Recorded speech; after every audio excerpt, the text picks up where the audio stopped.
against God. They're, among other things, introducing idolatry, which God squarely forbade them to do. And so they're doing a number of things that cause God's displeasure upon them. And so Gideon there, if you'll go with me over to chapter 6, let's look at his call there, starting in verse 11 down through 17. Now the angel of the Lord came and sat under the terebinth tree, which was in Ophrah, which belonged to Joash the Abiezrite, while his son Gideon threshed wheat in the winepress in order to hide it from the Midianites. And the angel of the Lord appeared to him and said to him, "The Lord is with you, you mighty man of valor." And Gideon said to him, "O my Lord, if the Lord is with us, why has all then happened to us? Where are all his miracles which our fathers told us about, saying, did not the Lord bring us up out of Egypt? But now the Lord has forsaken us and delivered us into the hands of the Midianites." Then the Lord turned to him and said, "Go in this might of yours, and you shall save Israel from the hand of the Midianites. Have I not sent you?" So he said to him, "O my Lord, how can I save Israel? Indeed, my clan is the weakest in Manasseh. I am the least in my father's house." And the Lord said to him, "If now I found favor in your sight." Verse 16, the Lord said, "Surely I will be with you, and you shall defeat. You will strike," literally, "the Midianites as one man." And Gideon's come back in verse 17.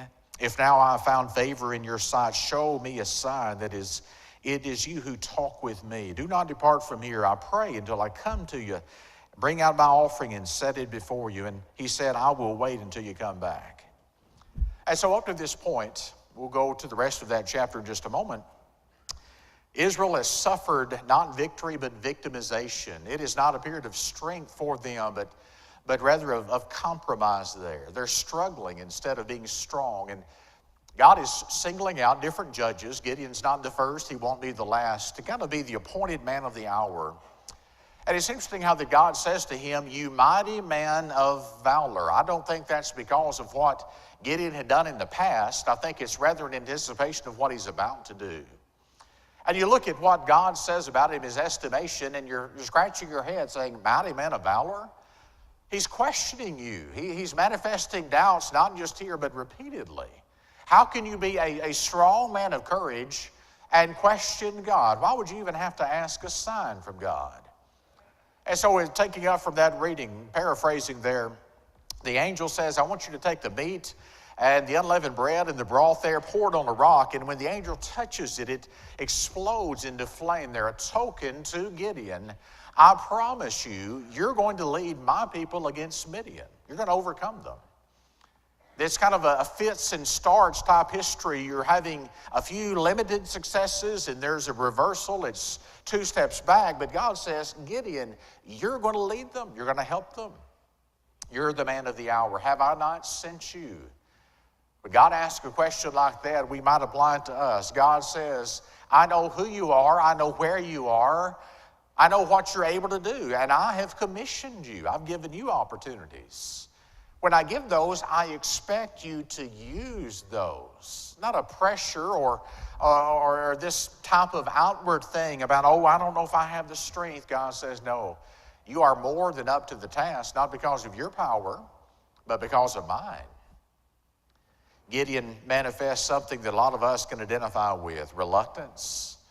God, these are hard times. It's not like it was back in the days when you led the Israelites out of Egypt there and Moses and all that. God says, "Hey, history is still in the process of being written. You watch and see what I can do if you will work alongside of me." From the call, we go next to cowardice. Cowardice. You come down to verse 25. "It came to pass in the same night, the Lord said to him, Take your father's young bull, the second bull of 7 years old, tear down the altar of Baal that your father has, cut down the wooden image that is beside it." Stop right there a moment.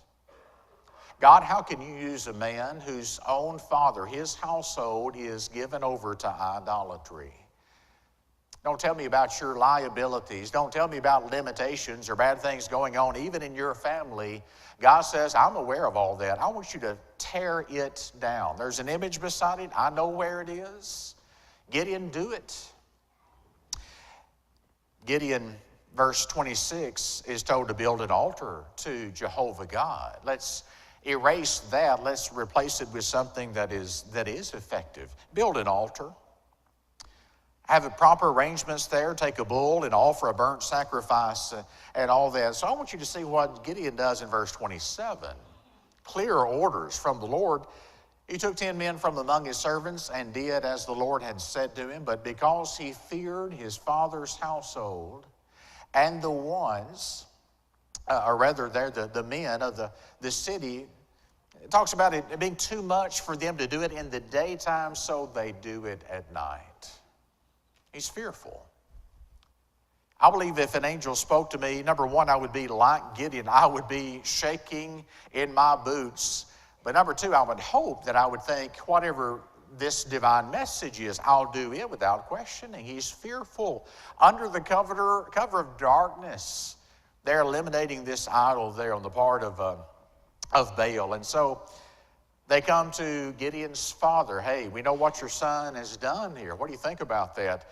To his defense, Joash says, you know what? If Baal is God, if he's really anything to this idol, let Baal plead for himself. Let him come to his own aid or defense. Father kind of takes up for his son, although it's kind of a reflection on his own idolatry there. And so there's a measure of cowardice, and this won't be the last time in which Gideon is going to manifest a little less than what we would think of as all-out courage in the sight of God. Number three, there's a challenge. Let's look at that starting in verse 33 here of Judges 6.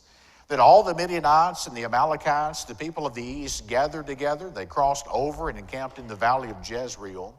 But the Spirit of the Lord came upon Gideon. Then he blew the trumpet, and the Abiezrites gathered behind him, and he sent messengers throughout all Manasseh, who also gathered behind him. He also sent messengers to Asher and Zebulun and Naphtali. They came up to meet him. Other tribes are in on the action. They are called to be supportive and to realize, you know what? Here's our next judge. Here's the one that's going to give us at least some relief, temporary reprieve from the bondage here these Midianites are inflicting upon us there. When you look in verses 36 through 40, I mentioned a challenge. When God has already communicated, Gideon, you're the man. You're the one. Not anybody else, not your family, you. Not your neighbor, you. All right, God, let me test you just this once more. And you have the interesting story of the fleece. Remember that? God, if it's really you and you're sending me, if I'm the one to lead us, then he alternates. Remember how, first of all, let the fleece be wet and the ground be dry. All right, God says I can do that. I'll suspend the laws of nature. I'll make it happen, and then change it, alternate it, and God does it. And so Gideon's like, okay, I must be the guy. You ever put a challenge before God? God, if you really are there, and if you are really in my life, I want you to do something. You know what? God isn't duty-bound like he did for Gideon to show you a miracle. It's not that a wonder is going to take place to convince you. It's just the idea that I know what God has done in the past. He's got a proven track record. It's not a matter for him to prove himself dependable. It's more for me to be dependable, for me to say, okay, I get what you've already established, and then that is that you mean what you say and that you can be trusted in all things. Gideon, are you ready? Are you ready for a confirmation? Let's take up reading here in Judges 7. Here's our chapter, verse 1. Then Jerubbaal, that is Gideon, and all the people who were with him rose early and encamped beside the well of Harod. So the camp of the Midianites was on the north side of them by the hill of Moreh in the valley. And the Lord said to Gideon, the people who are with you are too many for me to give the Midianites into their hands, lest Israel claim glory for itself against me, saying, mine own hand has saved me. I'd love to start there and preach another sermon on the idea of how important the glory of God is, and how, for a very specific reason, he says 32,000 is too many. Tell all the people, verse 3, proclaim in the hearing of them, whoever's fearful and afraid, get out of here. Scat, go home. Not surprisingly, 22,000 said, that's me. I'm scared. I'm fearful. Almost 2/3 say, you know what, I'm not looking up to God. I'm looking out and around at the Midianites. They look awful, formidable and opposing and strong. We can't do it. Thank you for the past. I'll take it. I'm going home to mama. And y'all fight it out if you want to. And we'll get the burial tools ready. Through all of that, Gideon stands fast. God says, Gideon, guess what? Still got too many, 10,000. Let's call them. Let's whittle them down. In fact, here's this little thing. You know what? Get down and as a dog laps the water, verse 5. If anybody does that, set him apart by himself. Lo and behold, the number's only 300. Why in the world would you do that? These guys on their knees drinking, maybe because as they're doing that, they can be alert. They are attentive. They're watching their surroundings as they're drinking. I don't know why. 300. God, this is a suicide mission, isn't it? I thought you wanted to deliver us from the Midianites instead of delivering us to the Midianites. And God says, do you still trust me? Verse 9, if you will, Gideon's third confirmation. He's a little slow, like a lot of us as well. It happened in verse 9. On the same night, the Lord said, arise, go down into the camp. That's the Midianite camp. I've delivered it into your hand. And if you are afraid, verse 10, Gideon would just about have to say, Lord, I am. I'm not as fearful as those that retreated and went back, but I'm still not sure of this thing. I can't say how it's going to work out. Take your servant Purah, and you go down and listen to what they're saying. And lo and behold, Gideon overhears them talking about him.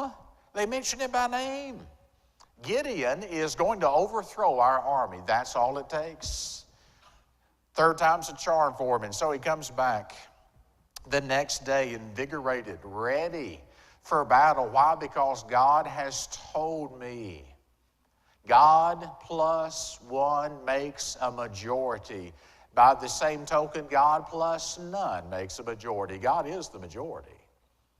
The task is for me to be on his side. And so it was, Judges 7, verse 15. When Gideon heard the telling of the dream, its interpretation, he worshiped.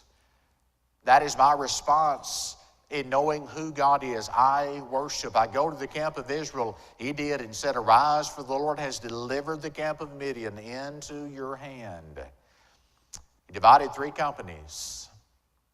Imagine you don't even have a consolidated army. 300 is still small, as we'll look at that total in a moment, but you're going to divide those guys up? I don't see the wisdom in that. And then what? Instead of spears and bows and all these things, there's not an arrow to be found there among the soldiers. Put a trumpet in their hands, verse 16 rather. And empty pitchers and torches inside the pitchers. Can you see the guys looking at one another? Gideon, did you come up with that? You're joking. This is not how we're going to go into battle against the Midianites. Look at the thousands over there. But verse 17, he said to them, look at me and do likewise, watch, and when I come to the edge of the camp, you shall do just as I do. Why? Because God's told me, okay? When I blow the trumpet, verse 18, I and all who are with me, then you blow the trumpets on every side of the whole camp and say, the sword of the Lord and of Gideon. That brings us up to our reading in verses 19 through 21. I'm not going to read it again, but it talks about how at the appointed time, all of them in unison, in togetherness, choose to do it God's way. You find in chapter 7, verse 7, when he's looking at the fearful, it talks about how that every man went to his own place, went to his own tent. And here it talks about every man standing in his own place. Just 300 of them, 3 different companies. They're spread out, and God says, you are fully armed. You are equipped in the way that I want you to. Trust me, this is going to work out just fine. And it did. Every man stood in his place. We find out about, from this story, God's power and his purpose and his plan. Can you tell me another time in the Bible or in secular history where a battle was won when thousands, tens of thousands die because the weapons brandished are trumpets, pitchers, and torches? I didn't think you could find it. Can you imagine our military today? Someone says, hey, I just read this story. Instead of our modern weaponry and all this artillery, let's substitute them with lanterns and torches and pitchers. What? Wouldn't work. God's not telling our armies today to do that. But God has power inherently. It is his default setting. His plan always will be perfect. It depended upon Gideon convincing those 300 to do it God's way, and how that all of them, every one of them, bought in, gained acceptance, and did it. This lesson is a tutorial on trust and togetherness. Just 300. They defeated. You have to go over to the next chapter, Judges 8, and find out about verse 10, that there's 135,000 of them. Don't kill them all at once. Start out with 120, and because they had a place, all right? Think about us. They had a place, and they knew their place, and they stood in their place. Not enough just to know God knows that I'm important. He's put me in his kingdom for such a time as this. I need to know that I have a place, and I need to know where that place is. Great lesson about the importance of congregational participation and cooperation, and the idea that great things happen when I know my place and I'm standing in my place. Nehemiah. Great lessons Doyle had back in the summer about these people who are repairing the walls of Jerusalem, and they are repairing and defending at the same time, and one is next to another. And so they take care that there's not an opening around the city. All of them are close enough. They can even blow trumpets and communicate. You know what? If you've got a border, I wish our own country had a good border that we could defend. But if you have 100 miles of border and you have 99 of those with razor wire and armed guards and surveillance systems, but you have just 1 mile, everyone's not looking at that. And the passage is clear. Guess how many folks are going to know where that gap is? Sure, they're going to come through there. Not a matter to have just 99% of it watched and protected, is it? In our own military, we know the importance of one flank or one section or a rank of an army that's not doing its part jeopardizes the whole mission. Sometimes in football, basketball, any sport, one person not in place, not fulfilling their duty on that play can result in maybe a defeat. One's all it takes. When everyone knows his place and we're all working together, and we see the importance again of the cooperation and the unity, great things happen, as it did in the day of Gideon. This great story that's written for our encouragement, our admonition. We often say, this is not book, chapter, and verse, that a chain is only as strong as its weakest link. I don't want to be the weak link. I can't afford to. At God's kingdom, in all generations, including this one, I need to know that I have a place and to know what my place is and to be there. And as we talk about standing, it's not standing still. It's standing up. It's standing and fulfilling. Sometimes it's standing and fighting. Sometimes standing and serving. And yet I can't stand there when action needs to be taken. Nor did these men on this occasion there. These men, in chapter 8, verse 4, in closing, were exhausted, but still in pursuit. These were soldiers that weren't saying to God and to Gideon, please give me ease, but rather at length give me strength. There's some folks in congregations all across our brotherhood that are tired. They are tired because they're serving. They are being, as we often prayed, or at least used to pray, Lord, wear me out in your service, and yet still fulfilling what they can up to the point of strength that they have. I want to go out that way. Not saying that I will, but I hope for as long as God has me on this earth, and may this be your desire too, Lord, let me contribute. Don't let me ever retire from your service. Let me be doing what I can, whether it's minuscule, small, to the minds of a lot of people insignificant, because God knows, no, it's really not that small at all. You give me your best, and I promise I will use it. You will glorify me when you do that. Exhausted, but still in pursuit.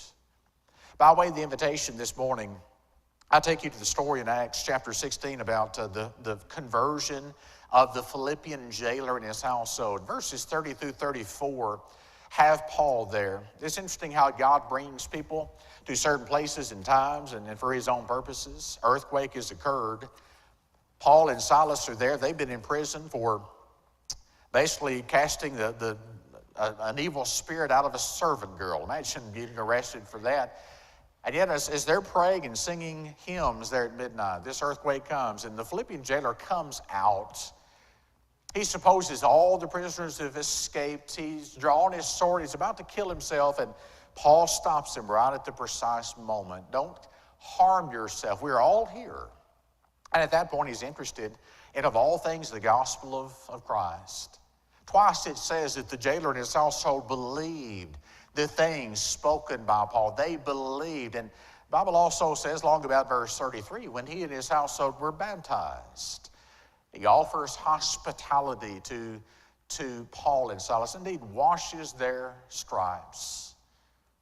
Here's the introduction to a life-changing series, a knowledge of who Christ is, and a wonderful plan of salvation that lost sinners can be saved. I would encourage you to respond like he did. And however many were in his household, by believing that Jesus is the Son of God, knowing that the gospel is for all, that God's plan is manifested, his wisdom in that, and that at the point of your baptism, conditioned upon your confession and your repentance, you begin a new walk. You are in fellowship with. You are a recipient of the choice blessings of God of salvation in your life. You can start that today. Or you can come home if you need to. Maybe just asking prayers, needing strength, encouragement to go on in the race. Whatever your need, I pray that you'll respond and come forward as together we stand and sing at this moment.